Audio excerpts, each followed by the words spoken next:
पाकिस्तान चीन इक्तिसादी राहदारी मंसूबे के 10 बरस मुकम्मल होने पर 100 रुपए का यादगारी सिक्का जारी कर दिया गया। सीपैक मंसूबे के 10 साल मुकम्मल होने पर कन्वेंशन सेंटर इस्लामाबाद में तकरीब हुई, जिसमें वजीर आजम शहबाज शरीफ और चीन के नायब वजीर आजम ही लिफेंग ने शिरकत की। तकरीब में शहबाज शरीफ और चीन के नायब वजीर आजम ही लिफेंग ने मुश्तरका तौर पर ग्लोब का बटन दबाकर 10 साल तकरीबात का आगाज किया और यादगारी सिक्का और यादगारी टिकट का इजरा किया। इसके अलावा वजीर आजम ने चीनी नायब वजीर आजम को यादगारी सिक्का भी पेश किया। इस मौके पर चीन के नायब वजीर आजम ही लिफेंग ने कहा कि पाकिस्तान में सरमायाकारी बढ़ाएंगे। सीपैक पाकिस्तान और चीन के दरमियान अहम फ्लैगशिप मंसूबा है, जिससे पाकिस्तान में सड़कों का जाल बिछाया और सनअती तरक्की की राह हमवार की।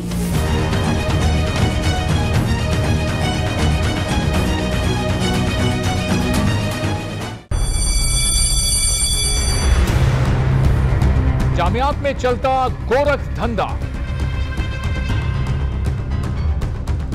नौजवानों के मुस्तकबिल से खेलने वाली काली भेड़ों के आगे हुकूमत और इंतजामिया मुकम्मल बेबस। मुस्तकबिल के मेहमानों के तहफ्फुज के लिए बोल ने उठाई आवाज, सहाफती फराइज को निभाते हुए पहुंचाई हर खबर अवाम तक। बड़े स्कैंडल से जुड़े तमाम हकाइक रखे अवाम के सामने, क्योंकि बोल है पाकिस्तान का नंबर 1 न्यूज चैनल।